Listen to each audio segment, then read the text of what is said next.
Master. God keeps a little of I in his devotee, even after giving him the knowledge of Brahman. That I is the eye of the devotee, the eye of the Gnani. Through that eye, the devotee enjoys the infinite play of God.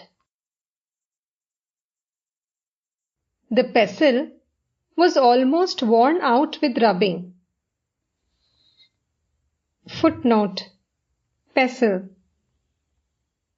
The story is told in the Mahabharata of how the relatives of Krishna quarrelled over a fragment of a pestle and exterminated themselves by fighting with one another. Footnote ends. Only a little was left. That fell into the underbush and brought about the destruction of the lunar race, the race of the Yadus. The Vijnani retains the eye of the devotee, the eye of the Gnani, in order to taste the bliss of God and teach people. The rishis of old had timid natures. They were easily frightened. Do you know their attitude? It was this: let me somehow get my own salvation. Who cares for others? A hollow piece of driftwood somehow manages to float, but it sinks even if a bird sits on it. But Narada and sages of his kind are like a huge log that not only can float across to the other shore, but can carry many animals and other creatures as well. A steamship itself crosses the ocean and also carries people across. Teachers like Narada belong to the class of the Vijnani. They were much more courageous than the other rishis. They are like an expert Satranj player. You must have noticed how he shouts as he throws the dice. What do I want? 6? No, 5. Here is 5. And every time he throws the dice, he gets the number he wants. He is such a clever player. And while playing, he even twirls his moustaches. A mere Gnani trembles with fear. He is like an amateur Satranj player. He is anxious to move his pieces somehow to the safety zone, where they won't be overtaken by his opponent. But a Vijnani isn't afraid of anything. He has realized both aspects of God, personal and impersonal. He has talked with God. He has enjoyed the bliss of God. It is a joy to merge the mind in the indivisible Brahman through contemplation.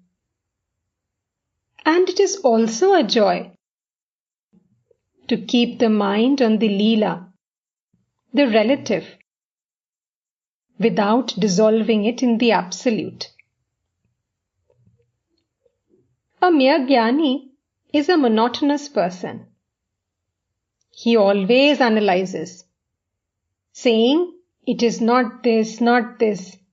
The world is like a dream. But I have raised both my hands. Therefore, I accept everything. Listen to a story. Once, a woman went to see her weaver friend. The weaver, who had been spinning different kinds of silk thread, was very happy to see her friend and said to her, "Friend, I can't tell you how happy I am to see you. Let me get you some refreshments." She left the room. The woman looked at the threads of different colors and was tempted. She hid a bundle of thread under one arm.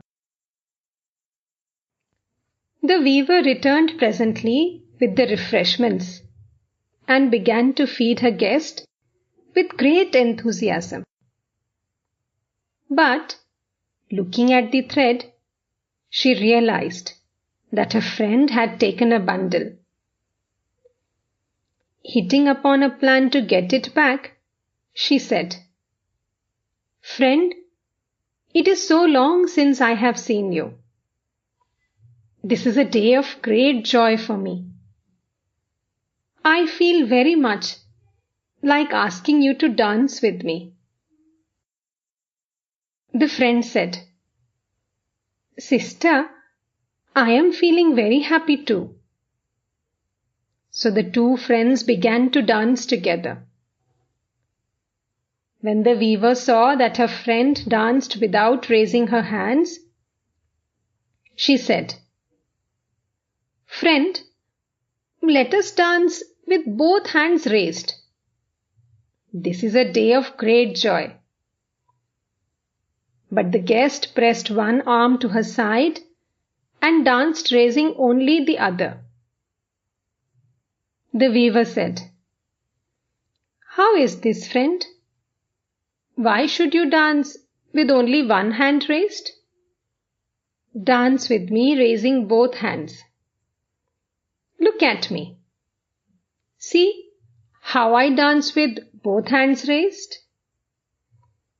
But the guest still pressed one arm to her side.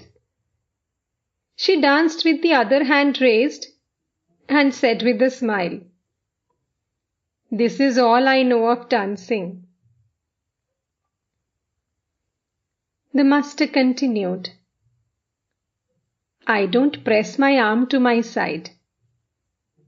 Both my hands are free. I am not afraid of anything. I accept both the Nitya and the Leela, both the absolute and the relative."